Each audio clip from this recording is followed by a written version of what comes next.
네, 오늘은 십자가를 통과한 고백, 세상을 흔들다라는 제목으로 하나님 말씀 나누도록 하겠습니다. 부제는 잘못된 간증, 바울의 간증입니다. 여러분, 간증이란 단어를 들으시면 뭐가 떠오르십니까? 사업이 쫄딱 망했는데 예수 믿고 성공했다. 삶이 빛나는 그런 이야기인가요? 네. 대부분 간증이 이렇게 흘러가죠. 예수 믿었더니 뭐든 잘 풀렸더라. 은근히 나 좀 봐라 라는 느낌을 주기도 합니다. 근데 진짜 간증이 뭔지 아십니까? 간증은 내 성공이 드러나는 자리가 절대로 아닙니다. 데이브 도슨의 명저 효과적인 간증이란 책에 보면요, 진짜 간증은 내 자랑이 아니라 십자가가 내 삶에 일으킨 변화와 소망을 드러내는 자리라고 했습니다. 자, 오늘 본문에 나오는 바울의 간증도 그랬습니다. 십자가를 통과한 소망을 말하자 세상의 권력자들의 가련함이 드러났습니다. 이것이 바로 세상을 흔드는 놀라운 간증의 힘이죠. 자, 오늘은 진정한 간증은 뭔지 하나님의 음성을 우리가 듣기를 원합니다. 자, 첫 번째로 진정한 간증은 예수 믿기 전 영적 비참함을 드러내는 것입니다. 예수 믿기 전 나의 영적인 비참함을 가감없이 드러내는 것입니다. 자, 먼저 간증의 대상이 누구인지 알아야겠죠. 지난주 말씀 기억나시죠? 재판정에 누가 있었습니까? 사도행전 25장 23절 한번 보도록 하겠습니다. 읽지는 않겠습니다. 자, 세상 권력자들, 베스도, 아그리빠 왕, 버니게, 높은 관료들, 도시 지도자들이 있었습니다.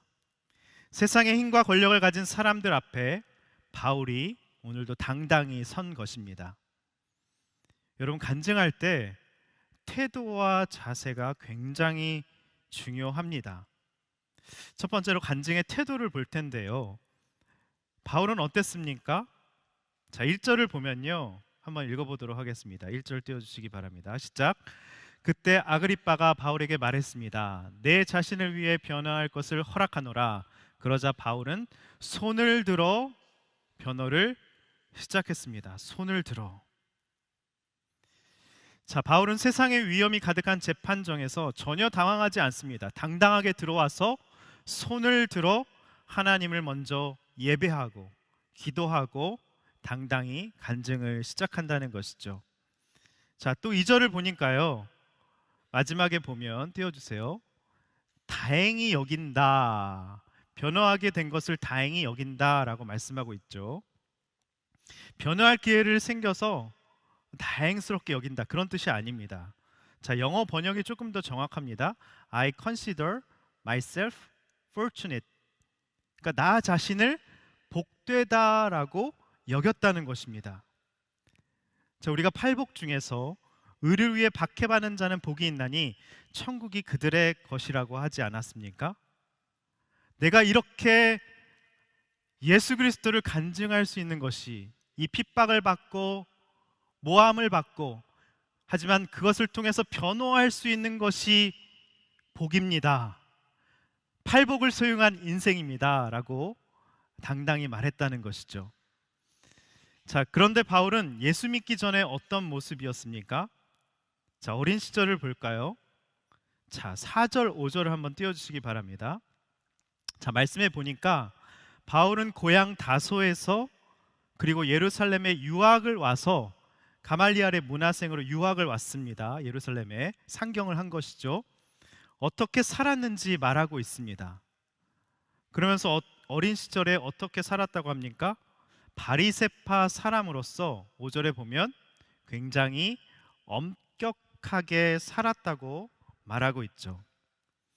자, 우리는 예수님을 만나기 전에는 이런 엄격하게 사는 것, 그리고 가말리엘에서 종교적으로 잘 훈련받는 것, 그리고 믿음의 집안에서, 베냐민 지파잖아요, 믿음의 가문에서 그것을 물려받는 것을 신앙생활이라고 착각을 합니다.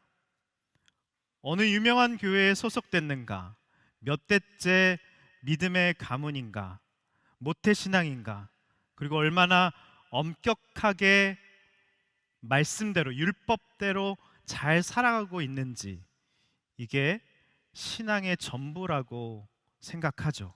근데 아니라는 것입니다. 이전에 몰라서 그렇게 살았다라고 바울이 간증하고 있는 것입니다. 자, 그런데 왜 바울이 이런 어린 시절을 숨김없이 드러냈을까요? 여러분, 진정한 간증은요, 예수 믿기 전에 내 모습이 얼마나 영적으로 가련했는지, 누추했는지, 껍데기였는지 그것을 말하는 것이 핵심이라는 것이죠. 왜죠? 내가 가짜라는 것을 말할수록 진짜가 더 드러나기 때문입니다. 자, 세 번째로 살펴볼 텐데요. 소주제로 잘못된 약속과 소망. 유대인들이 잘못된 약속과 소망, 자기도 잘못된 약속과 소망을 붙들어 섰다고 바울이 간증하고 있는 것이죠. 자, 6절을 보니까요. 띄워주세요. 바울이 말하고 있는 약속과 소망이 있습니다. 지금 변화된 때죠. 지금 내가 붙들고 있는 약속과 소망이 있다. 그런데 유대인들이 생각한 약속과 소망은 전혀 달랐습니다. 자, 7절에 나오죠. 유대인들이 생각한 잘못된 약속과 소망. 띄워주세요.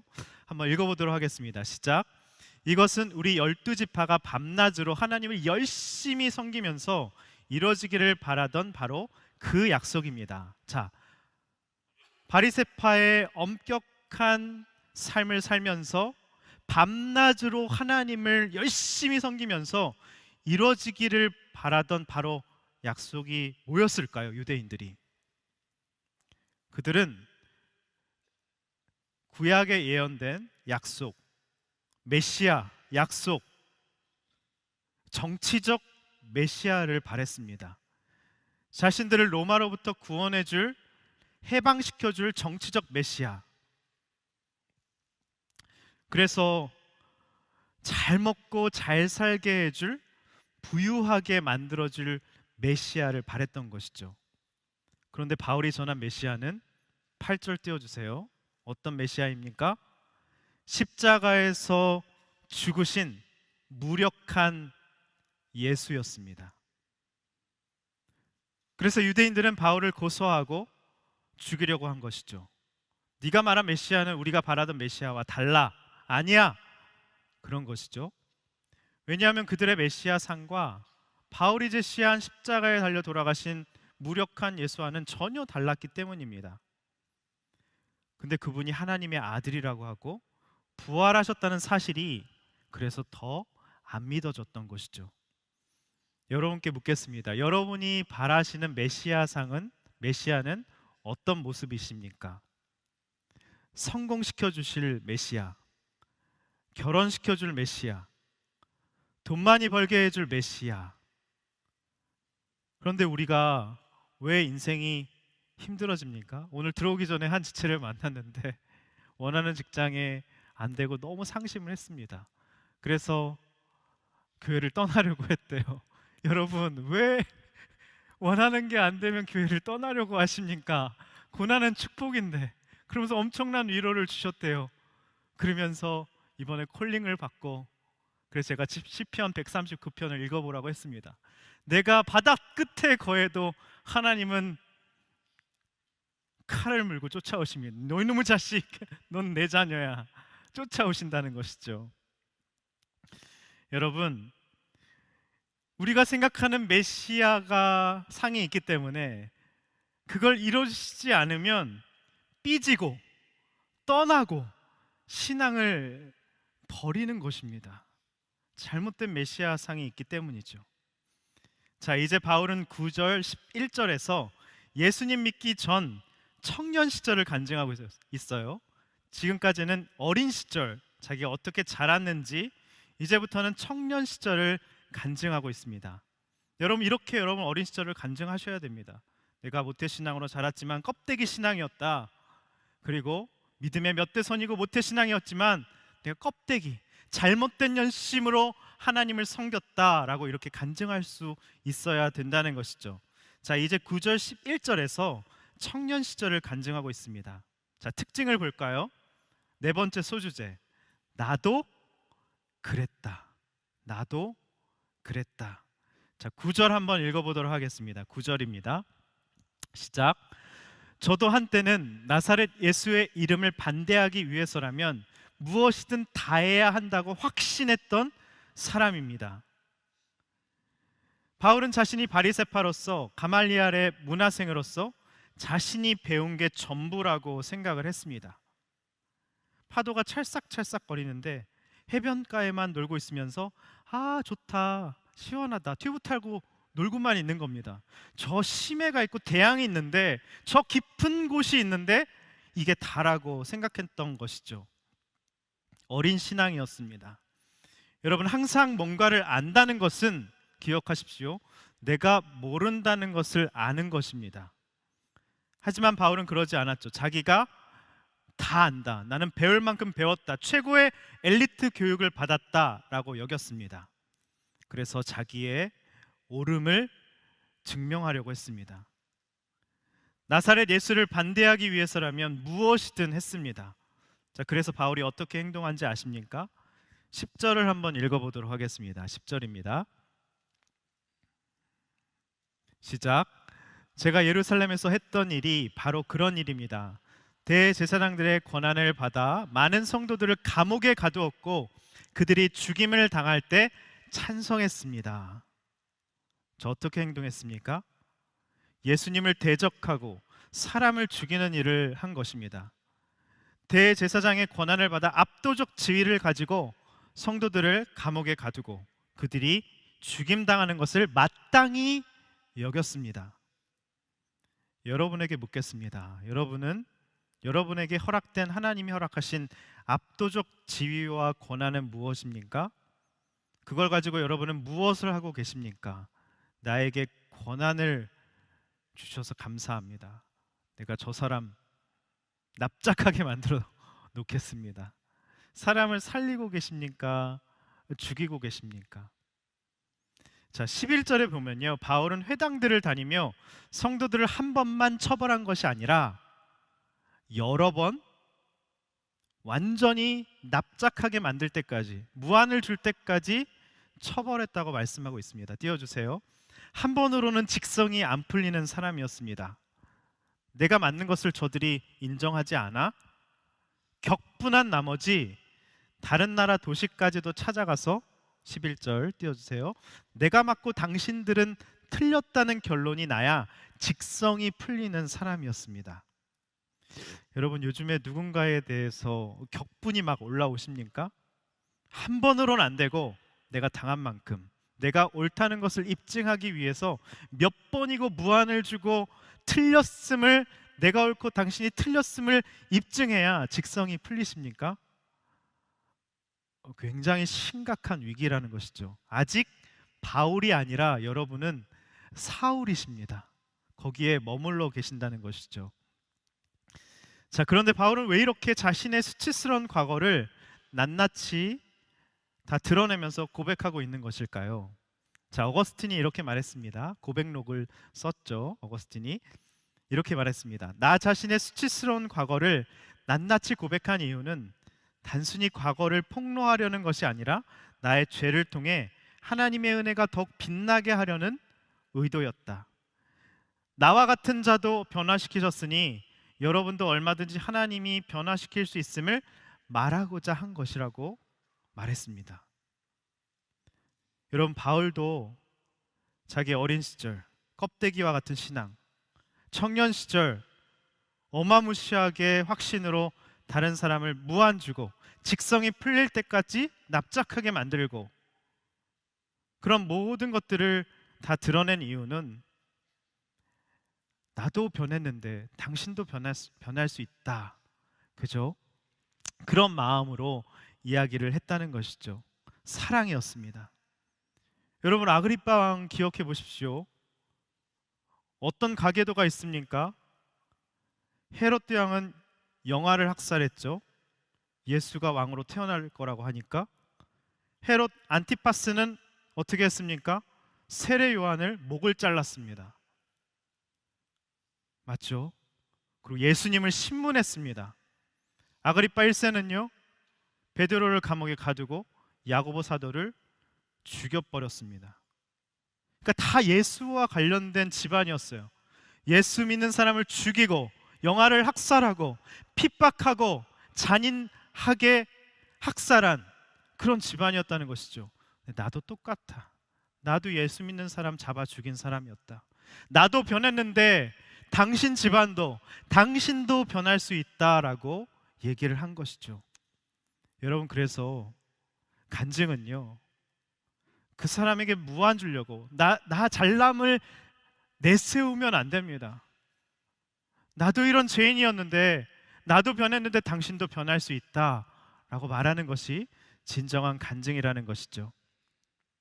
첫 번째 적용 질문을 드리도록 하겠습니다. 여러분, 잘못된 간증을 이제까지 해오셨습니까? 괜찮습니다. 이제부터 그렇게 안 하시면 돼요. 바울의 간증의 특징이 뭐였죠? 첫 번째, 간증하는 태도. 손을 들었죠.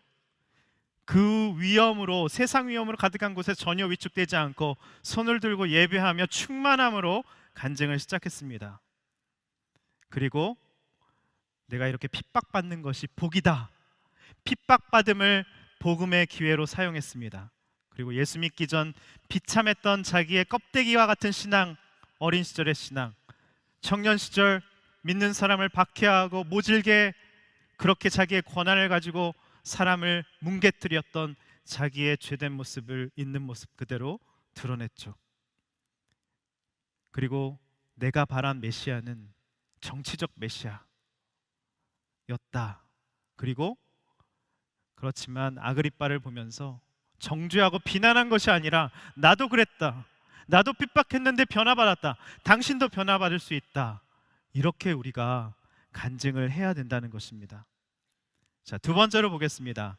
진정한 간증은 예수 믿게 된 과정을 가감없이 드러내는 것입니다. 자, 바울은 죄인된 자신에게 하나님이 어떻게 찾아오셨는지 있는 그대로 고백을 하고 있습니다. 13절 한번 읽어볼까요? 시작. 정오쯤에 오 왕이여, 길을 가고 있는데 하늘로부터 해보다 더 밝은 빛이 저와 제 일행을 둘러싸며 비추었습니다. 바울이 어디로 가고 있었죠? 다메섹으로. 왜요? 믿는 사람 잡아 죽이려고. 그런데 확고한 계획과 명분과 자기와 자기 열심으로 다메섹에 있는 사람들을 잡아 죽이려고 자기가 옳게 행동하고 믿고 있었습니다. 그런데 여러분은 어디로 가고 계십니까?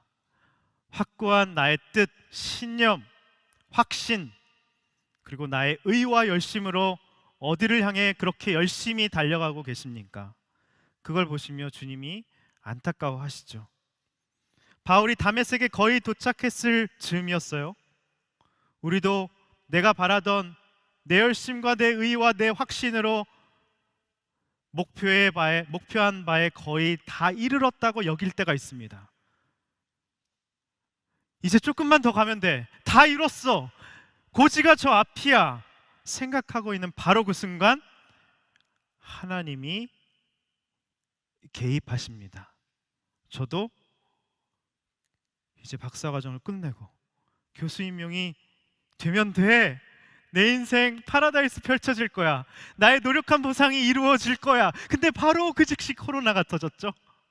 할렐루야, 축복인 것이죠. 여러분, 예수님의 개입의 특징이 뭔지 아십니까? 13절 읽어보도록 하겠습니다. 13절 시작.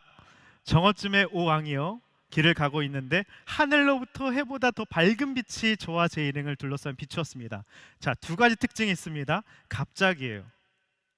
전혀 예상하지 못한 순간, 고지가 저 앞인데 갑자기 호련히, 예전에 9장을 보면 호련이라는 단어가 나옵니다.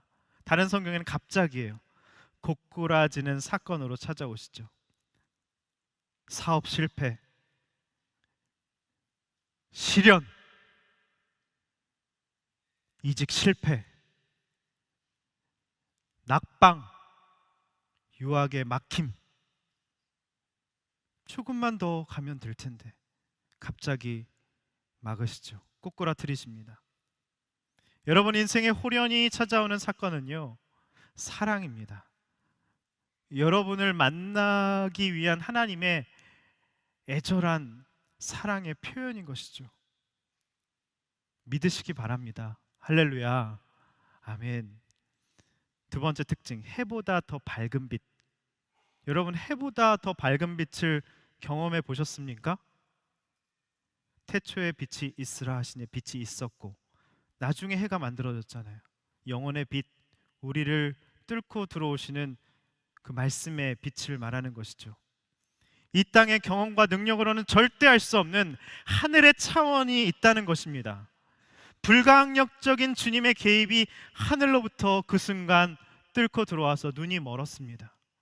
여러분, 자아가 센 만큼, 내가 열심히 달려간 만큼 하나님은 눈이 멀게 하십니다. 사랑이죠. 그게 진짜 길이 아니야. 진짜 인생의 목적은 그건 아니야. 개입하시는 것이죠. 14절 읽어보도록 하겠습니다. 시작. 우리는 모두 땅에 엎드러졌습니다. 그때 제게 히브리 말로 말씀하시는 음성이 들렸습니다. 사울아 사울아, 네가 왜 나를 핍박하느냐? 가시채찍을 뒷발질해야 너만 다칠 뿐이다. 엎드러졌습니다. 그리고 히브리 말로 들렸어요. 친숙한 히브리 말로 주님이 우리에게 찾아오셔서, 저도 꼬꾸라졌을 때 주님이 승민아 승민아 그렇게 말씀으로 찾아오십니다. 여기서 질문이 생기죠. 큐티는 질문입니다. 당연히 이 질문을 여러분 여기서 하셔야 됩니다. 14절 띄워주세요. 여러분, 바울은요 직접 예수를 만난 적이 있을까요, 없을까요? 없습니다. 그런데 왜 예수님은 자신을 핍박한다고 하셨을까요? 성경은요, 믿는 자는 그리스도의 몸이요 지체라고 했습니다. 그리고 예수님은 지극히 작은 자의 모습으로 우리에게 늘 찾아오신다고 말씀하셨습니다. 여러분, 순에서 연약한 지체를 무시하고 핍박하는 것은요, 예수님과 그 지체를 동일하게 여기시니까 무슨 뜻이에요? 예수님을 핍박한 것입니다. 제가 막 안 풀리고 유학이 막히고, 그때 아내는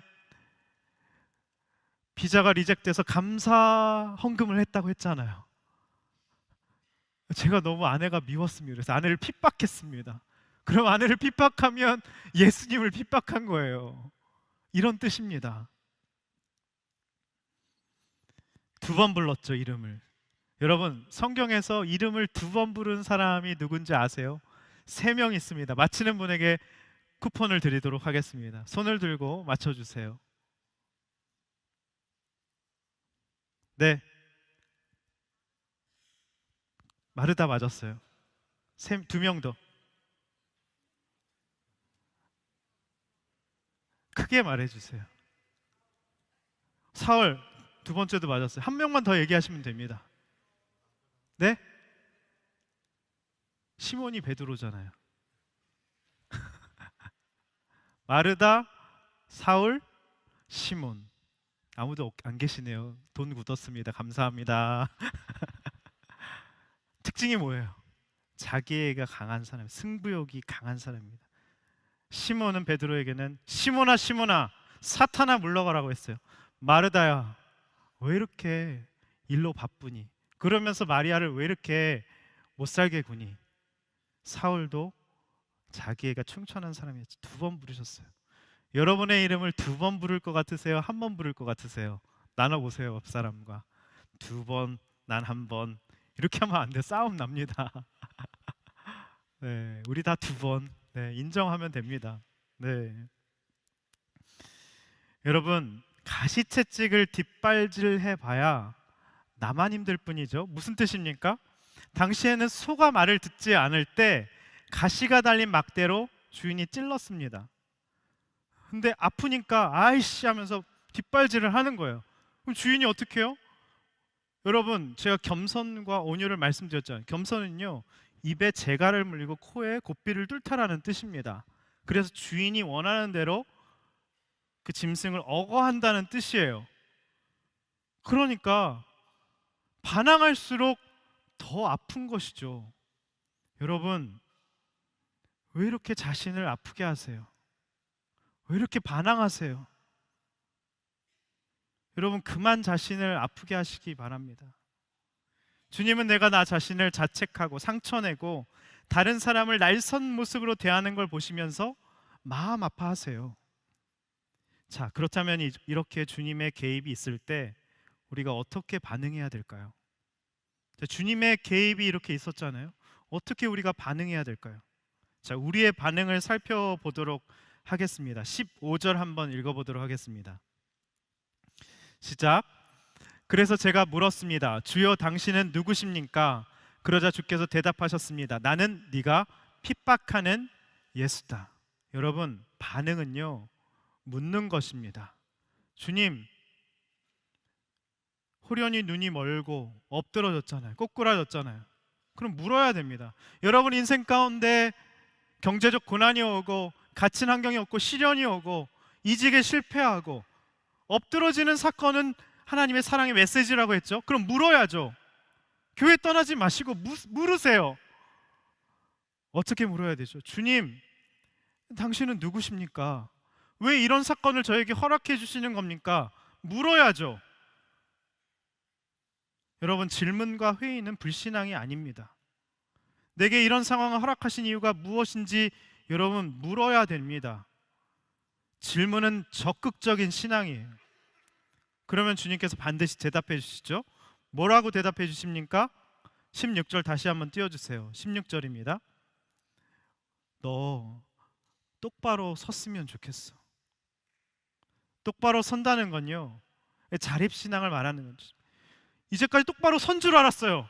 자기 확신과 자기 의와 열심으로 내가 하나님 열심으로 섬겼다고 자부하면서 한 것은 믿는 사람들 잡아 죽이는 것이었습니다. 그러면서 똑바로 서라. 진짜 똑바로 서는 것이 무엇인지, 엎드러져야 진짜 서는 것이 무엇인지 알게 된다. 이런 메시지라는 것이죠. 사람에게 집착하지 말고, 사람 눈치 보지 말고, 사람을 못되게 굴지 말고, 이제 너 혼자 홀로 하나님과 독대하며 진짜 신앙생활 누렸으면 좋겠다라는 메시지입니다. 여러분, 순모임의 목적은요 의존이 아니라 독립입니다. 잘 떠나는 겁니다. 자꾸 예전 순장님이 좋았다고 이제 여러분 제가 예언합니다. 순이 바뀌면 이전 순과 더 나쁠 것입니다. 할렐루야. 그걸 알고 가세요. 그리고 이전 순장님보다 더 연약할 것입니다. 알고 가세요. 그랬다가 좋은 순장이면 아싸잖아요. 그죠? 미리 마음의 준비를 하고 가세요. 그래서 순장을 비교하면서 예전 순장님 찾아가지 마시기 바랍니다. 제발.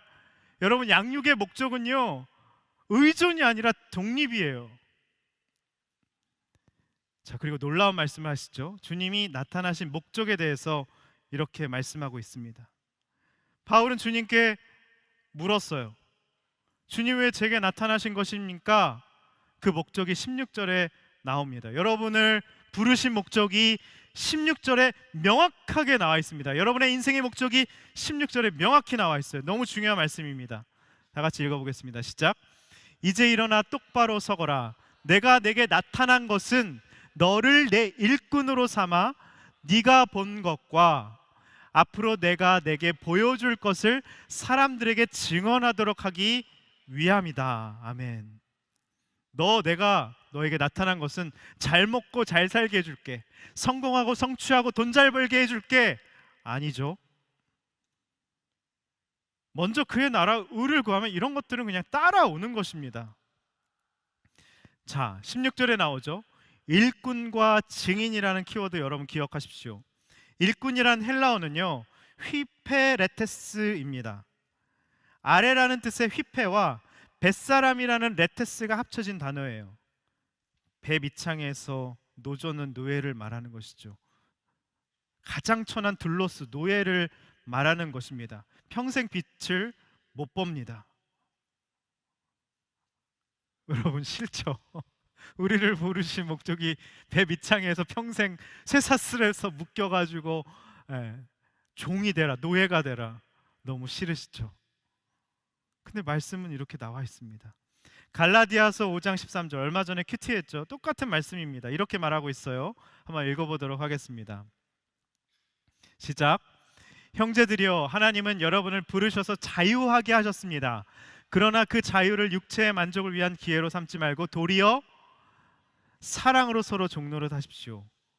우리에게 자유를 주셨는데 바울이 자유를 만끽했습니다.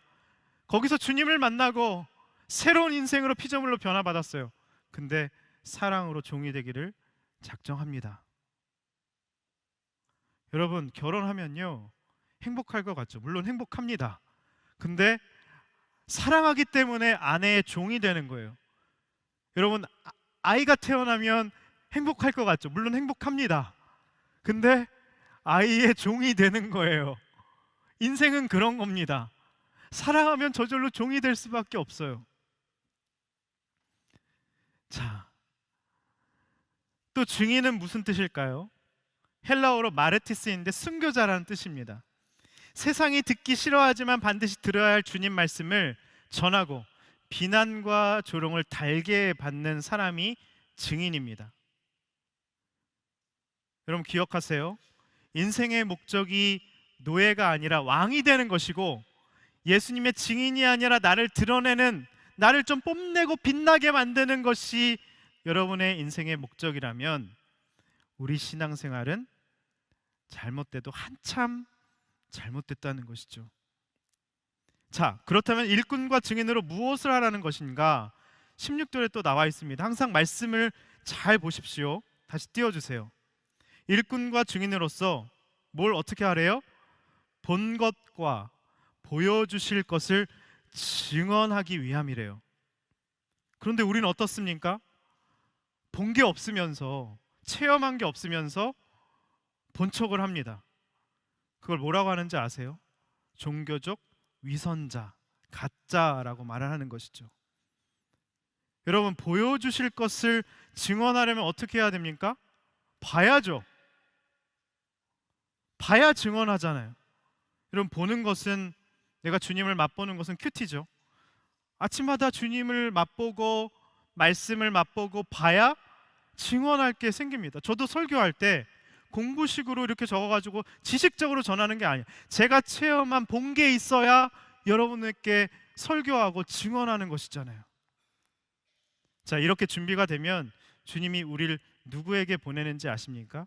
준비가 안 됐기 때문에 안 보내시는 겁니다. 근데 준비가 되면 누구에게 보내신다고요? 17절에 나와 있습니다. 띄워주세요. 읽지는 않겠습니다. 이방 사람들에게로. 자, 그들에게 가서 우리가 해야 할 일이 뭔가요? 18절에 나와 있습니다. 이것도 굉장히 중요한 말씀입니다. 다 같이 읽어보도록 하겠습니다. 시작. 이제 너는 그들의 눈을 뜨게 하고 그들을 어둠에서 빛으로, 사탄의 권세에서 하나님께로 돌아오게 해. 그들이 죄의 용서를 받고 나를 믿어 거룩하게 된 사람들 가운데 기업을 얻게 할 것이다. 자, 여러분 가셔서 뭘 해야 되냐면요, 순원들에게 뭘 해야 되냐면요, 직장 동료들에게 가서 뭘 해야 되냐면요, 눈을 뜨게 해야 됩니다. 여러분, 눈을 뜨고 있지만 눈을 감고 있는 맹인이라는 것입니다. 진짜 볼 것을, 믿음의 눈을 들어서 주님을 바라볼 수 있도록 해야죠. 사울이 못 봤잖아요. 제대로 볼 것을 못 봤잖아요. 그리고 어둠에서 빛으로, 사탄의 권세에서 하나님께 돌아오게 하래요. 그리고 죄 용서받게 하고 예수님을 믿고 거룩하게 되고 하나님의 놀라우신 기업, 천국뿐만 아니라 모든 것을 얻게 하기 위해서라고 말씀하고 있죠. 여러분의 간증으로 눈뜬 사람이 누구입니까? 여러분의 간증으로 어둠에서 빛으로, 사탄의 권세에서 하나님께 돌아온 사람이 누가 있나요? 예수 믿고 죄 용서받고 거룩하게 된 사람, 여러분 때문에 누가 있는지 여러분 생각해 보시기 바랍니다. 두 번째 적용점을 드리겠습니다. 여러분, 믿게 된 과정을 나누십시오. 그것이 간증입니다. 예수님의 개입, 그리고 반응, 주님이 나타나신 목적, 일꾼과 증인이죠. 그리고 본 것과 보여주실 것을 증언해야 되고 여러분으로 인해서 변화된 사람이 반드시 있어야 된다는 것입니다. 자, 마지막으로 보겠습니다. 세 번째, 진정한 간증을 하면 어떤 반응이 기다리고 있는지 아십니까? 여러분에게 미쳤다고 합니다. 미쳤다고 합니다. 저 완전 미쳤어. 광신이야. 돌았어. 이런 소리를 듣게 된다는 것이 잘 가고 있는 겁니다. 잘 가고 있는 겁니다. 24절 한번 읽어보도록 하겠습니다. 24절 시작. 바울이 이같이 말하자 베스토가 바울의 변호를 가로막으며 소리쳤습니다. 바울아, 네가 미쳤구나. 네 많은 학식이 너를 미치게 했구나. 자, 이재용 목사님께서는 이러한 베스토의 외침은 믿는 사람들에게 이렇게 소리치는 사람을 대변하는 것이라고 말씀해 주셨습니다. 당신은 너무 광신적이야. 그렇게 너무 종교적일 필요 없어. 믿어도 그냥 조용히 믿고 자기가 주인이 되어서 필요에 따라 믿으면 되지. 예수님이 주인이시라고 고백할 필요 없어. 그런 것은 미친 짓이야. 그러면서 오카노 목사님 말씀을 인용하셨는데요. 세상 사람들에게 100% 칭찬만 받는 사람은 진짜 그리스도인이 아닐 수 있다라고 말씀해 주셨습니다. 정말 맞죠? 여러분, 과연 누가 제 정신이고 누가 미친 것일까요? 인생의 목적이 오직 자기의 야망, 정치적 기반 확보, 오직 나에게 꽂혀있는 베스토입니까? 근친상간의 죄를 감추고자 과도하게 치장하는 아그리빠입니까? 누가 미친 것입니까? 여러분, 바울은요, 누군가의 구원을 위해서라면 노예가 돼도 괜찮습니다. 감옥도 괜찮아요. 목숨을 내놓아도 괜찮은 사람이었잖아요. 누가 미친 겁니까? 아그리빠는 바울의 사랑과 혼신의 힘을 다한 간증을 들었지만 28절을 보시면 네가 짧은 시간에 나를 그리스도의 사람으로 만들 수 있을 것 같으냐? 내가 허락한 그런 사람이 아니다. 그러자 바울이 뭐라고 답합니까? 오늘의 핵심 구절이죠. 29절입니다. 다 같이 읽어보도록 하겠습니다. 시작. 바울이 대답했습니다. 짧은 시간이든 긴 시간이든 왕뿐 아니라 오늘 제 말을 듣고 있는 모든 분들이 이 쇠사슬을 제외하고는 저처럼 되기를 하나님께 기도합니다. 여러분, 이 오늘 바울의 고백이 여러분 심장에 박히기를 바랍니다. 할렐루야. 바울의 고백은 오늘 우리로 보자면 이런 거예요. 비록 지금 내 삶이 쇠사슬에 갇혀 있지만, 감옥에 있지만, 경제적 고난이라는 감옥, 질병이라는 감옥, 관계의 어려움이라는 감옥, 진로의 고난이라는 감옥에 매여 있지만 마음만은 천국을 누리고 있습니다. 여러분도 이것 말고는 저처럼 되기를 원합니다. 여러분도 제가 누리는 이 천국 누리셨으면 좋겠습니다. 이렇게 말하고 있다는 것이죠. 근데 저는 이 말씀을 보면서 너무 슬펐습니다. 이 땅에 많은 크리스찬들이 이런 결박된 고난, 이해 안 되는 고난이 찾아올 때 말씀으로 해석이 안 되니까 창피하게 여깁니다. 천국을 누리지 못해요. 그래서 위축되고 비교하고 열등감 느끼고 하나님 나에게 왜 이런 고난 주셨습니까? 원망하고 불평합니다. 그래서 복음에 힘이 없는 거예요. 세상에 그렇게 무력한 것입니다. 이제 곧 새가족 교제가 개편이 됩니다. 새가족 순장들과 모여서 배우는 시간을 계속해서 갖고 있습니다. 첫과의 자기소개 순서 시간이 있거든요. 3분 간증을 서로 연습하는 연습을 저희가 했습니다. 그리고 한 지체를 제가 그냥 성령의 감동으로 잘할 것 같아서 시켰어요. 근데 들으면서 눈이 휘둥그레졌습니다. 사실 그런 아픔이 있는 저는 알았지만 지체들은 몰랐습니다. 엄청 감동을 받았어요. 도전을 받았습니다. 그래서 오늘 말해도 되는지 물어봤는데 이렇게 답이 왔어요. 보잘것없는 저의 삶을 통해 마음이 공고한 한 영혼이라도 힘을 얻고 구원을 받는다면 저와 영광이죠. 지체의 간증문인데 아까 아침에 받은 거예요. 제가 그냥 읽겠습니다. 하나님을 만나기 전 저는 세상에 신은 없다고 굳게 믿었습니다. 하나님이 계신다면 세상이 이렇게 불공평할 수 없다고 생각했죠. 아버지는 제가 6살 때 교통사고로 하반신 마비가 되어셔서 몇 년간 누워 계셨고 어머니는 병수발을 위해 병원에 계셨습니다. 집에는 저와 3살 많은 언니뿐이고 어린 시절부터 힘든 상황이었죠. 이후 아버지는 휠체어를 타고 집으로 돌아오셨지만 툭하면 화를 내고 물건을 집어 던지셨습니다. 고통과 후유증으로 힘들어하던 아버지는 제가 14살 때 돌아가셨습니다. 어머니는 젊은 나이에 과부가 되어 모진 시집살이까지 견디며 우리를 위해 사셨습니다. 애비 없는 자식이라는 소리를 듣지 않게 하려고 엄격하셨고, 저는 반항심에 친구들과 나쁜 짓을 하며 문제를 일으키기도 했습니다. 당시 제 세상 전부는 친구들이었고, 노는 아이들끼리 서로를 이해하며 지냈죠. 고등학교 2학년 때 필리핀으로 유학 갈 기회가 생겼고 신나서 유학길에 올랐습니다. 생활비를 아끼기 위해 CCC 사랑방에 들어가게 되었고, 매일 새벽 단체 큐티 시간에 성경을 읽으며 예수님을 영접하게 됐습니다. 한때 친구들에게 신은 없다고 비웃던 제가 마치 사도 바울처럼 변화된 것이죠. 예수님을 영접한 뒤 제 삶에 큰 변화가 생기진 않았지만 욕으로 가득하던 입술은 욕을 멈추게 됐고, 아버지에 대한 원망은 어머니와 언니를 향한 감사로 바뀌었습니다. 남들과 비교하며 좌절하던 시선도 주어진 것에 감사하는 시선으로 변했습니다. 그 후로 저는 반항심 가득한 친구들에게 복음을 전하기 시작했습니다. 담배를 피우는 친구들에게 다가가 예수님을 전했고, CCC에서는 복음 전도왕이 되고 순모임을 이끌며 청년들을 교회로 인도했습니다. 지금도 믿지 않은 친구들과 직장 동료들에게 서슴없이 예수님을 전합니다.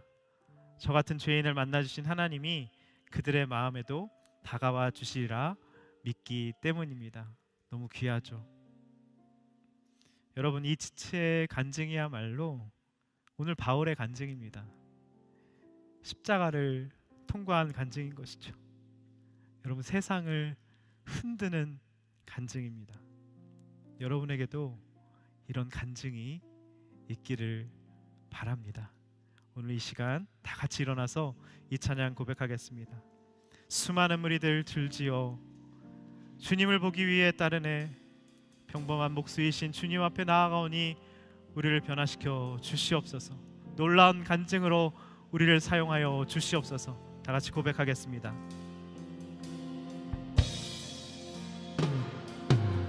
수많은 무리들 줄지어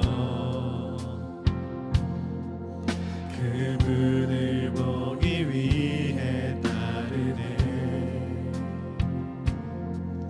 평범한 목수이신 그분 앞에 모든 무릎이 꿇어 경배하네.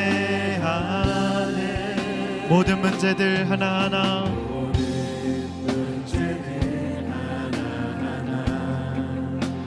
죽음까지도 힘을 잃고 생명의 근원 되신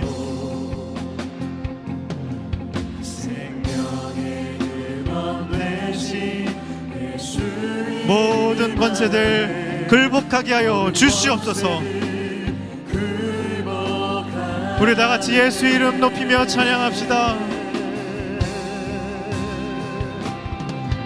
예수 이름 높이세, 능력의 그 이름. 예수 이름 높이세, 구원의 그 이름. 예수 이름을 부르는 자, 예수 이름을 믿는 자, 예수 이름 앞에 나오는 자 복이 있도다. 나의 계획이 실패하고 나의 소망이 끊어질 때, 나의 계획이 실패하고 나의 소망이 삶의 주관자 되신 그분 앞에, 삶의 주관자 되신 그분 나의 무릎을 바울처럼 꿇어 경배하기를 원합니다. 나의 삶을 그분께 맡길 때, 나의 비로소 나의 마음 평안해. 구원의 반석 되신 예수의 이름을 우리 다 같이 소리 높여 두 손 들고 주님께 찬양과 영광과 존귀를 올려드리기 원합니다.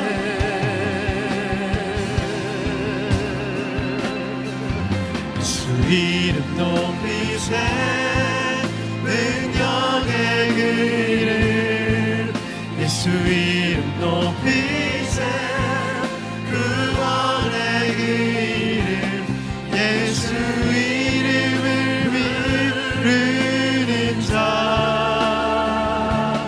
예수 이름을 믿는 자 예수 이름 앞에 나오는 자 복이 있도다. 우리 시간 기도하기 원합니다. 주님, 나의 영적인 비참함을 보게 하여 주시옵소서. 몇 대째 믿음의 가문이고 모태신앙이고 하나님을 위해서 열심히 섬기고 있다고 착각하지만 정치적 메시아를 바랬습니다. 결혼시켜줄 메시아, 돈 많이 벌게 해줄 메시아, 성공시켜줄 메시아, 그것이 안 이루어주시니까 하나님 삐지고 떠나고 신앙생활을 포기해버리고 싶은 어린아이와 같은 믿음을 불쌍히 여겨 주시옵소서.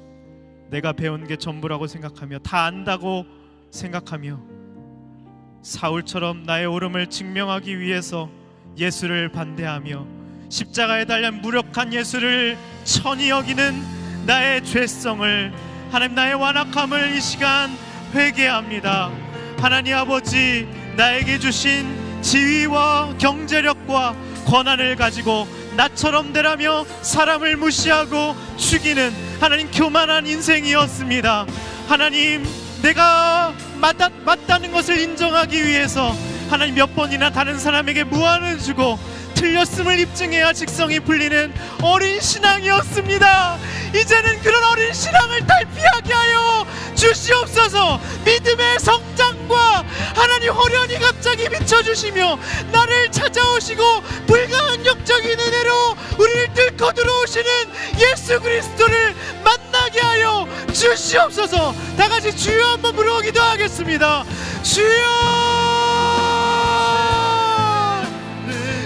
주님, 우리의 어린 신앙, 하나님 정치적인 메시아를 바라며 하나님 잘못된 신앙으로 나의 확신과 나의 아집과 고집으로 살아왔던 하나님 가시체를 짓밟질하는 하나님 나를 아프게 하는 신앙생활을 이제 그만둘 수 있도록 주님 인도하여 주시옵소서. 내가 얼마나 영적으로 가련하고 누추한 존재인지 보게 하시니 감사합니다. 밤낮으로 교회 일을 섬기고 애쓰며 봉사하지만 하나님 아버지, 내 안에 하나님 내가 바라는 것을 이루어주지 않으면 하나님 그렇게 쉽게 삐지고 하나님 떠나고 신앙을 하찮게 여기는 우리의 어린아이와 같은 믿음을 주님 불쌍히 여겨 주시옵소서. 내가 다 안다고 착각하며 확신하며 나아갔던 이 모든 아둔한 신앙생활이 그칠 수 있도록 주님 인도하여 주시옵소서.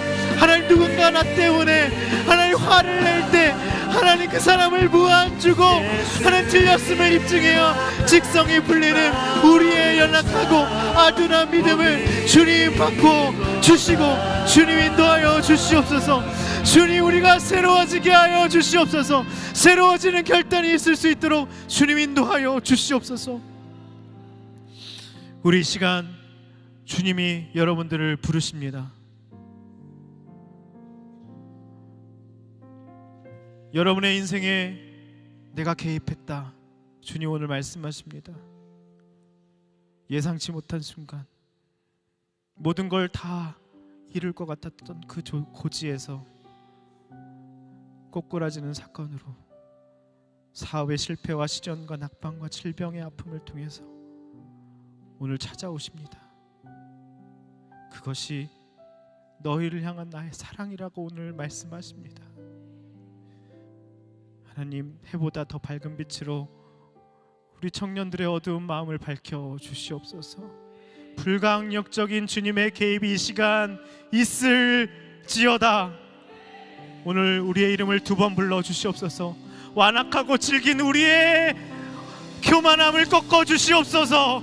사울아 사울아, 왜 네가 나를 핍박하느냐? 가시채찍을 뒷발질을 해봐야 너만 다칠 뿐이다.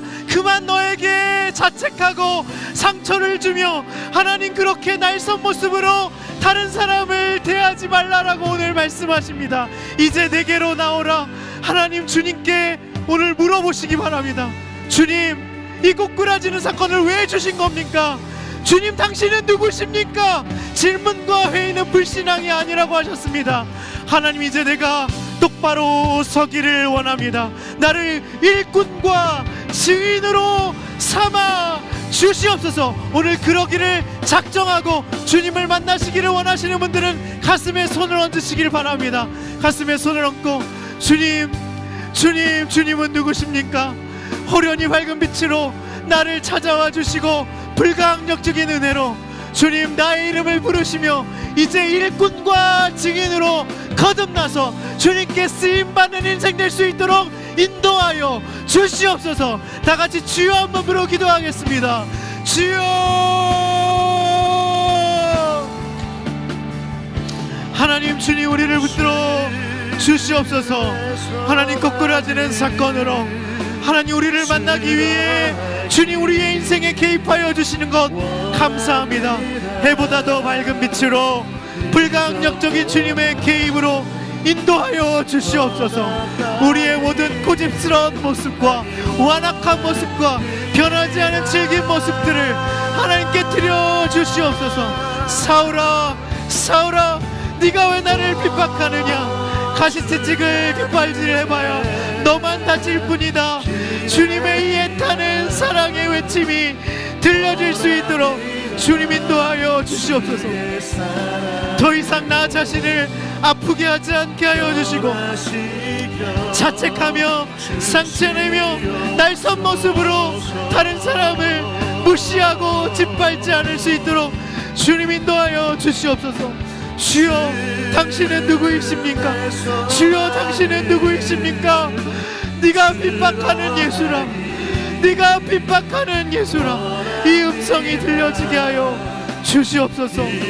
질문하게 하여 주시고 하나님 이 상황을 허락하신 주님의 선하신 계획과 섭리와 사랑이 하나님 발견되는 이 시간 될 수 있도록 주님 인도하여 주시옵소서. 똑바로 서게 하여 주시옵소서. 의존하고 하나님 비굴하게 사람에게 종노를 하는 인생이 아니라 홀로 서기 원합니다. 하나님 자립신앙으로 우뚝 설 수 있도록 주님 인도하여 주시옵소서. 주님이 나타나신 목적은 일꾼과 증인으로 삼기 위해서라고 하셨습니다. 우리가 본 것과 보여주실 것을 증언하며 나아가는 인생 될 수 있도록 주님 인도하여 주시옵소서.